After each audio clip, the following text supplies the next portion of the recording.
La prescription et la surveillance des traitements anti-ostéoporotiques est aujourd'hui basée sur de nouveaux concepts développés dans l'ostéoporose post-ménopausique, celui des fractures sévères qui sont associées à un excès de mortalité, le risque de fracture à court terme ou imminente fracture risque et le concept de cible thérapeutique dans l'ostéoporose post-ménopausique. Nous allons revenir au cours de la présentation sur ces concepts. Lorsque l'on veut traiter un patient, il y a des questions à se poser. Pourquoi le traiter? Qui traiter? Quand? Comment? Et finalement, combien de temps traiter? Alors, les fractures sévères, comme vous le savez, sont associées à un excès de mortalité. Pour plusieurs raisons. La densité osseuse basse a une valeur pronostique. Elle est également le reflet de l'état de santé. Et les fractures décompensent un état de santé précaire, comme c'est le cas par exemple dans les bronchites chroniques post-obstructives et la maladie de Parkinson. La nouvelle fracture, la refracture après la première fracture, explique 25% de l'excès de mortalité lié aux fractures, comme vous pouvez le voir ici chez la femme. Alors, pour revenir à qui traiter, ce sont les plus fragiles sur le plan osseux, les patients les plus à risque de fracture, ayant déjà fait une fracture, des chutes répétées et ou une densité osseuse très abaissée. Alors, ce qui est important, c'est vis-à-vis du risque de fracture, c'est que le risque de fracture, il est dépendant du temps. Il est majeur dans les 2 premières années après la fracture, avec un risque relatif aux alentours de 5, mais reste significatif jusqu'à 10 à 15 ans après la survenue de cette fracture. Comme vous le voyez, les 2 années qui suivent la première fracture apparaissent comme une fenêtre d'opportunité pour traiter les patients avec les traitements anti-ostéoporotiques. La densité minérale osseuse est également un paramètre important dans l'identification de qui est à traiter après l'antécédent de fracture. Plus la densité osseuse est basse, plus le risque de fracture est augmenté. Et cette mesure est nécessaire avant toute décision thérapeutique pour quantifier la perte osseuse sous-jacente, estimer le caractère dit de fragilité lorsque le T-score est peu abaissé en fonction du site de la fracture, et parce que la valeur le résultat de l'ostéodensitométrie est une valeur pronostique après fracture. Quelle est la place du FRAX pour identifier qui doit être traité? Une place dans les recommandations actuelles de l'ostéoporose 2018 uniquement dans les situations difficiles, c'est-à-dire en l'absence de fracture sévère, en l'absence de T-score très abaissé, vous pouvez calculer le FRAX. Alors, ce tableau synthétise qui traiter selon les nouvelles recommandations 2018. Vous avez à gauche en fonction du T-score inférieur à -1, -2, -3, puis le type de fracture, fracture sévère, fracture non sévère, absence de fracture et présence de facteurs de risque d'ostéoporose ou de chute multiple. Quand c'est en rouge, vous devez traiter. Quand c'est en rose, c'est l'avis du spécialiste, en particulier qui peut décider de faire du FRAX ou utiliser d'autres outils pour décider de traiter. Et en présence de fracture sévère, on traite quand le T-score est inférieur à -2. Et en l'absence de fracture, quand le T-score est inférieur ou égal à -3. Lorsque l'on décide de traiter, il y a un certain nombre de règles de prescription à suivre. Il faut bien garder en tête que l'objectif d'un traitement anti-ostéoporotique est de réduire le risque de fracture. Pour cela, ça nécessite d'éliminer les autres causes d'ostéopathie fragilisante. Lorsque l'on part pour un premier traitement anti-ostéoporotique, on pense d'emblée au deuxième, au troisième, donc aux séquences et à leur rotation. La prévention du risque de chute avec un niveau de grade A est aussi importante que la discussion d'un traitement anti-ostéoporotique. Par contre, pour ce qui est de la supplémentation vitamino-calcique, ce n'est pas un traitement anti-ostéoporotique qui ne réduit pas le risque de fracture. Par contre, il améliore l'efficacité des traitements anti-ostéoporotiques. Comme vous le savez, comme pour toute maladie chronique, l'observance dans l'ostéoporose est faible. Et donc l'information du patient, la décision partagée avec le patient est importante pour lui indiquer la nécessité d'un traitement, son indication, son bénéfice, la durée, les effets secondaires éventuels et les rotations de traitement à l'arrêt de ce premier traitement. Alors comment choisir entre les traitements? Il y a jusqu'à très peu d'études comparatives portant sur l'efficacité antifracturaire des médicaments. Aujourd'hui, comme cela est souligné dans les recommandations, il faut tenir compte des contre-indications et des contraintes liées aux médicaments.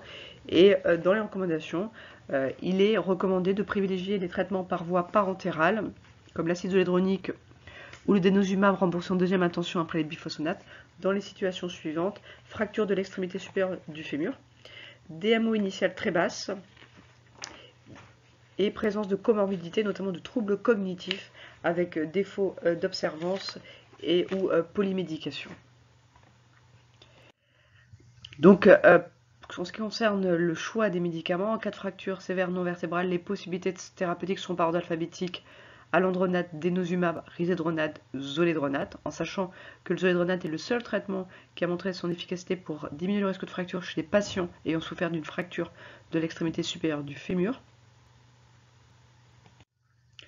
En cas de fracture sévère vertébrale, les possibilités thérapeutiques sont plus larges, notamment introduisant la possibilité de donner le raloxifène, le traitement hormonal de la ménopause, mais surtout le tériparatide, qui est remboursé si il existe plus de 2 ou plus de 2 fractures vertébrales.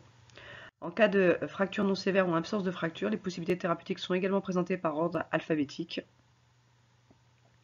en sachant qu'on privilégie plutôt dans le choix le raloxifène aux formes plutôt d'ostéoporose de la femme avant 70 ans, plutôt prédominant rachis, avec un faible risque de fracture périphérique. En particulier, pas d'antécédent de fracture non vertébrale, pas de T-score très bas à la hanche, pas de risque de chute. Et donc, les recommandations ont proposé des vignettes de situations cliniques où le choix d'une molécule est privilégié par rapport à d'autres. La situation numéro 1, chez les patients ayant une fracture de l'extrémité supérieure du fémur, l'acide zolédronique est à considérer en première intention, car comme je vous l'ai dit, il est le seul traitement ayant montré une efficacité antifracturaire dans la population. Chez les patients ayant 2 fractures vertébrales, le tériparatide peut être prescrit en première intention au moment du diagnostic. Chez des patients de moins de 65 ans, ayant une ostéoporose qui nécessite un traitement, si le risque de fracture non vertébrale est faible, on peut recommander le raloxifène. Autre situation avec un grade A, chez la femme âgée de moins de 60 ans ayant des troubles climatériques, troubles liés à la ménopause, avec une ostéoporose sans fracture sévère, un traitement hormonal peut être envisagé. Et dernière vignette, en cas de densité osseuse très abaissée, T-score inférieur ou égal à -3, des moyens thérapeutiques injectables peuvent être utilisés pour obtenir une cible densitométrique, sur lequel nous allons revenir, qui est au minimum d'un T-score supérieur à -2,5 voire à -2 à la hanche. Et là, des possibilités thérapeutiques sont acide zolédronique, denosumab ou séquence thérapeutique tériparatide suivie d'un anti-résorbeur. Voilà. Ces situations cliniques peuvent aider à privilégier l'un ou l'autre traitement dans telle situation clinique. Le traitement est prescrit, le patient doit être suivi et le patient doit avoir une réévaluation du bénéfice de son traitement tous les 2 à 3 ans. Ça veut dire qu'on va arrêter le traitement. On le réévalue sur des outils cliniques. Est-ce qu'il n'y a pas eu de la taille? Est-ce qu'il prend bien son médicament? Est-ce qu'il n'a pas eu d'effet indésirable au médicament? Est-ce qu'il n'est pas tombé? Pas de facteur de risque osseux, pas de facteur de risque de chute. On mesure la densité minérale osseuse. Éventuellement, on fait des radiographies où on recherche des fractures vertébrales par une VFA. Et au bout de 2 à 3 ans, on peut poursuivre le même traitement si les résultats sont bons, ou changer de traitement, ou l'arrêter. Et tout cela dépend des résultats à la fois de la réévaluation que l'on vient de faire, mais également du risque initial. Alors, quelle peut être la place des outils, notamment marqueurs de la résorption osseuse dans le suivi? Ils peuvent être utiles pour les traitements inhibant la résorption osseuse, en réalisant un dosage de cétixérique entre les 3e et 12e mois selon le traitement, avec un objectif, si on a une mesure préthérapeutique d'une diminution de plus de 25% de ce taux, ou d'obtenir un dosage inférieur à la médiane des femmes non ménopausées.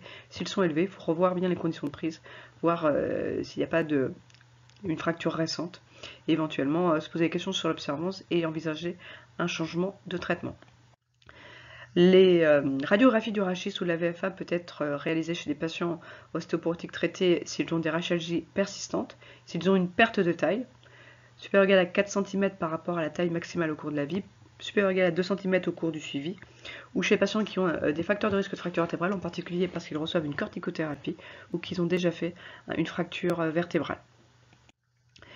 Une mesure donc de la densitométrie osseuse est proposée au cours du suivi dans un délai de 2 à 3 ans après le début du traitement ou lorsqu'on envisage une fin de séquence thérapeutique. Les objectifs sont de vérifier l'absence de perte osseuse, c'est-à-dire définie par une émission de plus de 0,03 g par centimètre carré, ça c'est l'objectif minimal, d'évaluer la réponse au traitement et surtout, chez certains patients, d'avoir une cible densitométrique et d'avoir un T-score à la hanche supérieur à moins de 5, voire à moins 2. Et cette densité osseuse réalisée en fin de séquence permet d'évaluer ainsi le risque de fracture dans les années qui suivent. Alors, lorsqu'on a fait cette réévaluation, tous les 2 à 3 ans, quand on s'approche de la fin de la première séquence thérapeutique, on peut discuter un arrêt du traitement si les conditions suivantes sont réunies. Le patient n'a pas fait de fracture de faible traumatisme sous traitement, pas de nouveaux facteurs de risque, pas de diminution significative de la densité osseuse, et un T-score à la hanche supérieur à moins de 5, voire à moins 2, en particulier s'il avait une fracture sévère. Et lorsqu'on interrompt le traitement, on le réévalue tous les 2 ans. Alors, il faut savoir qu'on a une expérience prolongée avec les médicaments. Durée minimale, c'est celle des études cliniques contre placebo, donc entre 3 et 5 ans. 18 mois, c'est la durée remboursée du théraparathide après 2 fractures vertébrales. Mais on a des durées d'études de suivi bien plus larges qui permettent donc d'envisager des séquences assez prolongées avec les médicaments, mais toujours basées sur une réévaluation tous les 2 à 3 ans. La tolérance à long terme des médicaments est plutôt bonne.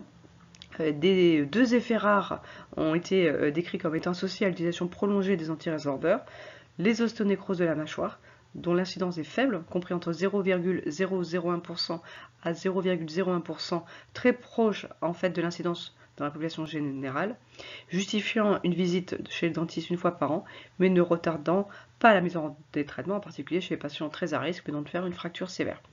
Le deuxième effet est la fracture atypique du fémur, dont le risque est absolu très bas, compris entre 3,2 à 400 cas pour 100 000 patients année. Alors, lorsqu'on pense au premier traitement, on pense toujours aux séquences, c'est-à-dire au deuxième traitement, à la rotation dans le traitement. Elles doivent être intégrées d'emblée pour certains traitements, comme le théraparathide, qui doit être suivi d'un antirésorbeur, biphosphonate ou denosumab, et le denosumab, qui à l'arrêt doit être suivi par des biphosphonates pendant 1 an. Et en tout cas, il n'a été montré aucune efficacité densitométrique à relayer un biphosphonate oral par un biphosphonate IV sous réserve de la bonne observance. Le problème dans l'ostéoporose reste non pas la décision de qui traiter ou le choix du traitement, mais parfois l'observance ou l'acceptation par le patient du traitement. Il faut savoir qu'il y a clairement dans l'ostéoporose par une grande partie des patients un défaut de perception du risque de fracture, parce que des patients ne font pas le lien entre l'ostéoporose et la fracture, mais rapportent la fracture à la chute, qui est un phénomène aléatoire et qui peut être évitable s'ils font attention. La notion de être à risque de est mal comprise par les patients.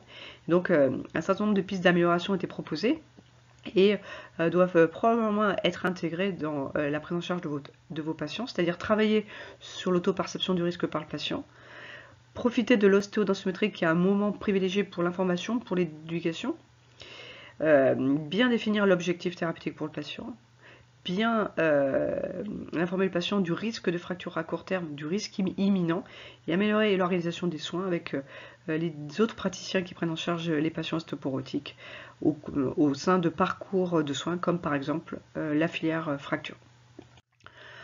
En conclusion, les traitements anti-ostéoporotiques sont efficaces pour prévenir la récidive fracturaire.